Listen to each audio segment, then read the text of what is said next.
नमस्कार, city week news देख रहे हैं आप और मैं हूं आपके साथ साक्षी सोनी। इस वक्त हिसार के कांग्रेस भवन के अंदर मौजूद हूं और कांग्रेस के बड़े बड़े नेता यहां पर पहुंच चुके हैं। लेकिन अब सबसे बड़ा सवाल ये आकर के खड़ा हो चुका है कि आखिरकार आज कांग्रेस भवन के अंदर ऐसा क्या हो रहा है जो इतने बड़े बड़े नेता यहां पर आकर के इकट्ठा हो चुके हैं और भीड़ जो है बेहद ज्यादा यहां पर बढ़ चुकी है। हालांकि आपको बता दूं कि आज जो है कांग्रेस का 137वां स्थापना दिवस यहां पर मनाया जा रहा है और इसी को लेकर के आज भीड़ यहां पर इकट्ठी हो चुकी है। लेकिन सबसे बड़ी बात गौर करने वाली ये भी है कि अंदर जाकर के जो भी लोग आप देख पा रहे हैं, किसी ने भी मास्क नहीं लगाया है, कोरोना प्रोटोकॉल को फॉलो नहीं किया है।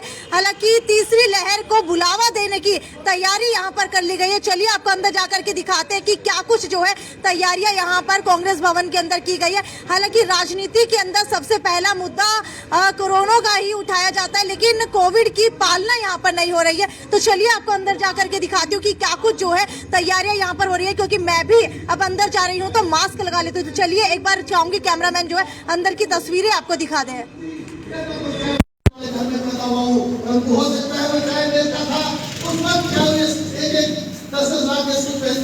जब उसको अवसर मिला देश के प्रधानमंत्री के रूप में, तो दोस्तों बताने की बात है कि जब उसको अवसर मिलता है किसी साथी को, अगर फिर भी वो अपनी उसी शैली में, उसी वेशभूषा में, उसी सिद्धांत पर रहता है, तब जाकर के हम कह सकते हैं कि इस व्यक्ति सिद्धांत वाला व्यक्ति है। अनेक बातें मैं आपके बीच में कहता दोस्तों। इसके साथ साथ एक बात और कहूँगा, ये कहते हैं कि अनपढ़ व्यक्ति भी कई बार उसके पास कांग्रेस के बारे में ज्ञान होता है। मेरे पिता श्रीमती लक्ष्मी पिता के पास में बैठा था, भारतीय जनता पार्टी की तारीफ कर रहे थे लोग। मेरे पिताजी ने उस वक्त कहा कि तुम कहते हो कांग्रेस पार्टी भ्रष्ट है। अरे मोतीलाल नेहरू से लेकर के आज तक तो हमारा इस नेहरू खानदान का जो इतिहास है, एक दिन भी बता देते लंबे शासन में और देश की आजादी से पहले भी उनका योगदान है। लाखों रुपए भाव आप दे करके उन्होंने देश को आजादी के लिए देश को बहुत कुछ देने का काम किया और देश की आजादी के बाद उन्होंने खाने का काम नहीं किया, बल्कि उन्होंने अपने अनेकों बिल्डिंगें दान दे करके इस देश को, इस देश की धरोहर के रूप में दी। आज तक भारतीय जनता पार्टी का एक व्यक्ति है जो 100 रुपए भी कोई देश के लिए दे सकता है, त्याग कर सकता है। अनेकों बातें अगर हम कंपेयर करेंगे कांग्रेस पार्टी और बीजेपी की, अगर कल बार हम कोई बात रखेंगे तो दोस्तों हमारे पास ऐसी अनेकों बातें होंगी जिससे हमारे विरोधी पक्ष के लोग आपके सामने बैठ नहीं पाएंगे। मेरे तमाम साथियों से पुनः एक प्रार्थना करता हूँ दोस्तों, किसी साथी को अभी कुछ बात कर रहे थे, हम सब बोलते हैं भाई भाई, सतबीर जी कह रहे थे अब हम अपना सम्मान करना सीखें, एक से एक साथी को अपने से बड़ा समझें, जिससे हमारी कांग्रेस पार्टी मजबूत होगी। चाहे आपस के विरोध हो, इस वैचारिक विरोध हो, इसके बावजूद भी आप और हम सब आपस में सम्मान देकर के हमारी पार्टी को मजबूत करें। महात्मा गांधी, जवाहरलाल नेहरू और इंदिरा जी, राजीव जी, सोनिया जी के सिद्धांत पर चल करके उन्हें जो देश में आपातकाल लगा हुआ है और नई हमारी तानाशाह जो सरकार है, इस तानाशाही को खत्म करने के लिए पुनः एकजुट होकर के साथ आगे बढ़ने का काम करें। मैंने समय अधिक दे दिया क्योंकि सेठ जी मेरे पाँव के नीचे हाथ लगा रहे थे। मैंने कहा सेठ जी कोई बात नहीं, मैं तो आज तक टाइम दिया, मैं तो कभी भी जुड़ाता हूँ, एक मिनट का समय लेता हूँ। परंतु जब कोई सांगी होता है ना, तो सांग गाना लग गया, तो असली सांगी होगा तो उसका पैर अपने आप को सुना गया। इसलिए भाई हमारे भाई को सुनिए, हमारे रसूली जी ने ऐसी बातें जो कर रहे थे, मेरे उन्होंने एक बातें की जिनको मैं अब बहुत कम शब्दों में मेरी बात करने का प्रयास किया है। उन्हें आप सबका बहुत बहुत धन्यवाद करता हूँ। अधिक समय के लिए उन्हें आखा मैं कसमा काटती हूँ। धन्यवाद। बहुत अच्छे जी ने बड़ाई अच्छी बातें बताई है, बिल्कुल सही कह रहे हैं। ये हमारे लोगों ने सुनने का भी मादा कम है। सही कह रहे सभी लोग, कांग्रेस का इतिहास हम जानते नहीं है, सुन हम सकते नहीं है, बैठ हम सकते नहीं है। थोड़ी देर के बाद यूं अंदर चले चले चले जल्दी हमें नाम सरकार तारीखों ने बताई एक बात। पहले राष्ट्रपति डॉक्टर राजेंद्र प्रसाद सिंह जिस पद के ऊपर थे, परसों हमारी साल की धरती पे रामचंद्र राही जी सर्वोदय भवन में आए, ट्रस्ट की तरफ से उनको सम्मानित किया था। वो बहुत बड़ी हस्ती है। आप रोज टीवी के ऊपर देखते हो गांधी स्मारक नीति राजसभा उसके प्रधान राष्ट्रीय प्रेसिडेंट गांधीवादी, उनका एक एक शब्द ऐसा था। आपने अखबार में देखा होगा, कल नेशनल न्यूज की स्टेट और नेशनल पेज के ऊपर उनका लगा हुआ था। बिल्कुल रणदीप जी ने सही कहा। ऐसे ऐसे महान योद्धा शहर में आते हैं, लेकिन हमारे कांग्रेस दल अछूते रह जाते हैं। उनके तो दर्शन आकर ही बहुत बड़ी बात होती है। उसको हमने परसों सम्मानित किया, जो कि पक्के धर्म निवासी है।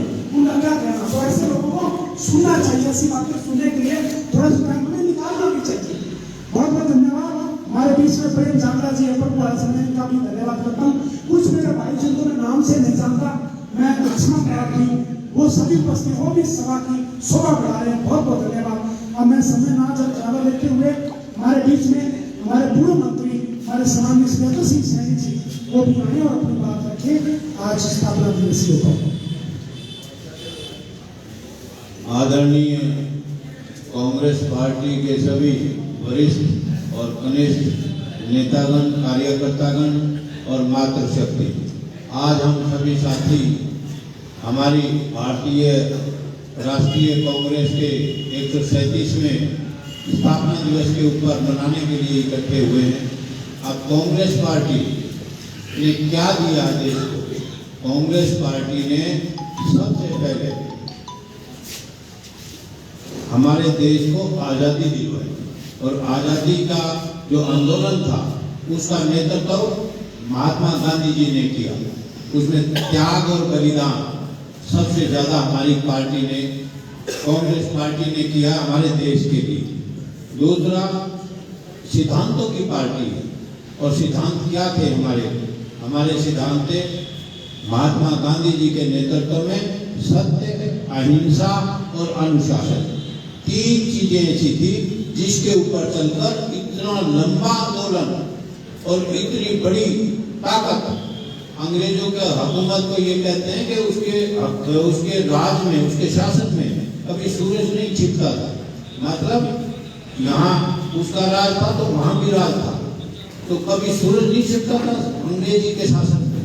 इतनी बड़ी तानाशाह सरकार को, इतनी बड़ी जुल्मी सरकार को किस हथियार से, सत्य, अहिंसा और अनुशासन के हथियार से उन्होंने यहाँ से आज़ादी दिलवाई, हमारे भारत को आज़ादी दिलवाई।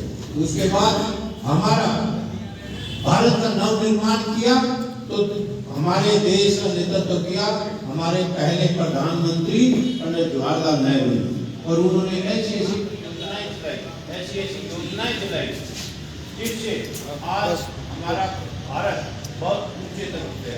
उसके बाद नेतृत्व हमारा लाल बहादुर शास्त्री जी ने किया। उन्होंने नारा दिया जय जवान जय किसान का, जो आज भी सार्थक है।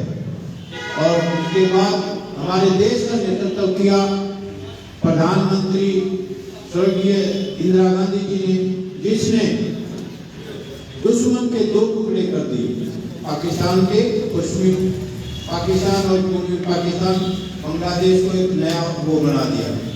और उन्होंने सारे देश में निजीकरण को खत्म करके राष्ट्रीयकरण किया, बैंकों का राष्ट्रीयकरण किया, जिससे गरीब।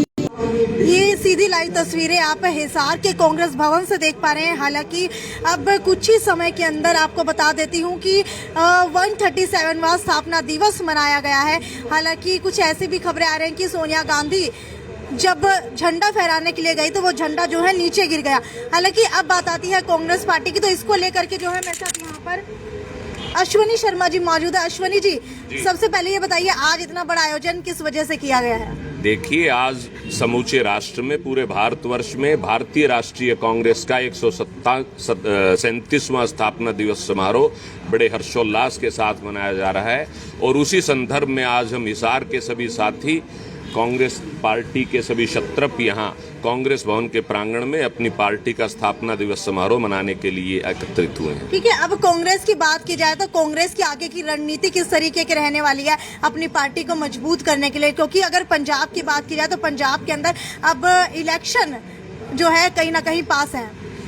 देखिए, निश्चित तौर पर मैं ये बात दावे के साथ कह सकता हूं कि जिस प्रकार हमारे पंजाब प्रांत के मुख्यमंत्री आदरणीय चरणजीत सिंह चन्नी जी जिस प्रकार दबे कुचले गरीब, दलित और पिछड़े वर्ग, किसान की बात हो, बिजली पानी व्यवस्था की बात हो, शिक्षा स्वास्थ्य की बात हो, उनको लेकर जिस संजीदगी के साथ वो पंजाब प्रांत को लेकर आगे बढ़ रहे हैं। निश्चित तौर पर जो फरवरी माह में विधानसभा के चुनाव 5 राज्यों में होने जा रहे हैं, जिसमें से पंजाब भी एक प्रांत है, मैं समझता हूं कि कांग्रेस पार्टी पूरे बहुमत के साथ एक बार पुनः पंजाब की जनता की सेवा करने का अवसर जो है कांग्रेस पार्टी को मिलेगा और कांग्रेस पार्टी पूर्ण बहुमत के साथ अपनी देखिए, सरकार। आपकी ही पार्टी के पूर्व मुख्यमंत्री थे, हालांकि उनको हटाया गया पद से, उसके बाद उन्होंने अपनी नई पार्टी बनाई। अब वो भाजपा के साथ गठबंधन के अंदर चुनाव लड़ने वाले हैं, तो क्या लगता है कितनी मुश्किल होगी और कितनी टक्कर दे पाएंगे? देखिए, मैं समझता हूं कि कांग्रेस पार्टी का कोई मुकाबला किसी से हम नहीं मानते, और जहां तक दूसरे नेताओं की बात आपने की, उनके बारे में तो वो ही बता सकते हैं। लेकिन अगर कांग्रेस की बात की जाए तो कांग्रेस जो है अभी तक कैप्टन जी के गुणगान बहुत ज्यादा किया करती थी, लेकिन जैसे ही वो अलग हुए तो अब आप कह रहे हैं कि कांग्रेस पार्टी जो है किसी के साथ अपना मुकाबला नहीं मानती है। देखिए, कांग्रेस पार्टी की बात कर रहा हूं मैं। कांग्रेस पार्टी जो है एक बहुत बड़ा, मैं समझता हूं ये एक संस्था है। व्यक्ति विशेष जो हैं, बहुत से लोग पार्टियों में आते हैं जाते रहते हैं, उससे पार्टी को कोई फर्क नहीं पड़ता। लेकिन सर, मुख्यमंत्री का चेहरा होना बहुत बड़ी बात होती है। तो मुख्यमंत्री हमारे पास तो बहुत विकल्प है मैडम। आज मैंने आपको बताया ना कि चरणजीत सिंह चन्नी के रूप में, मुख्यमंत्री के रूप में जिस प्रकार पंजाब की जनता को अपनी सेवाएं प्रस्तुत कर रहे हैं, निश्चित तौर पर कोई इसका सानी नहीं है। और मैं समझता हूं कि हम 2/3 बहुमत के साथ एक बार फिर पंजाब प्रांत में सरकार बनाने जा रहे हैं। ठीक है, अगर बात की जाए किसानों की, तो अब किसानों ने भी अपनी नई पार्टी बना ली है और सीएम पद के कैंडिडेट की घोषणा भी कर दी है। तो क्या लगता है कि कितना चुनौतीपूर्ण जो है ये चुनाव रहेगा? क्योंकि अगर पंजाब के वोट बैंक की बात की जाए, किसानों के वोट बैंक की बात की जाए, तो लगभग 1/3 हिस्सा जो है किसानों का है वहां पर। और अब बात कर ली जाए किसान आंदोलन की, तो एकजुटता कहीं ना कहीं दिखाई भी दी थी। देखिए, मैं आपकी बात से सहमत हूं। जहां तक कांग्रेस पार्टी की बात है, ये जो 1 वर्ष तक भारतवर्ष में किसान आंदोलन चला, किसानों की हकूक की लड़ाई में, किसान की फसल व नस्ल की लड़ाई में कांग्रेस पार्टी का एक सिपाही, अखिल भारतीय कांग्रेस कमेटी की अध्यक्षा आदरणीय श्रीमती सोनिया गांधी, श्री राहुल गांधी जी के नेतृत्व में, अन्य वरिष्ठ नेताओं के नेतृत्व में एक कांग्रेस पार्टी का कार्यकर्ता जो है वो किसान आंदोलन में सक्रियता से लगा रहा, और किसानों की इस लड़ाई में कांग्रेस पार्टी सदैव कंधे से कंधा मिलाकर उनके साथ थी। और मैं समझता हूं कि आज जब जनता की बात आती है, जब इन भारतीय जनता पार्टी की निकम्मी, नकारा व संवेदनहीन सरकारों से देश व प्रदेश की जनता का पीछा छुड़ाने की बात आती है, तो मैं समझता हूं कि चाहे किसान हो, मजदूर हो, व्यापारी हो, आड़ती हो, कर्मचारी हो, छोटा मजला दुकानदार हो, दलित हो, पिछड़ा हो, कमेरा हो, शोषित हो, वंचित हो, सभी लोग कांग्रेस पार्टी की तरफ टकटकी लगाए देख रहे हैं। और मैं समझता हूं कि निश्चित तौर पर सभी वर्ग कांग्रेस पार्टी के साथ जुड़कर इन निकम्मी व नकारा सरकारों से पीछा छुड़ाने का देश व प्रदेश की जनता का कार्य करें। बिल्कुल, हमारे साथ अश्वनी शर्मा इस वक्त जुड़े हुए थे। लेकिन आपको बता दूं कि अगर कांग्रेस भवन की बात की जाए तो कांग्रेस भवन के अंदर अभी भी कार्यक्रम उसी तरीके से चल रहा है। लेकिन अब बात आती है पंजाब के इलेक्शन की, कि आखिरकार पंजाब के इलेक्शन के अंदर क्या कुछ होने वाला है।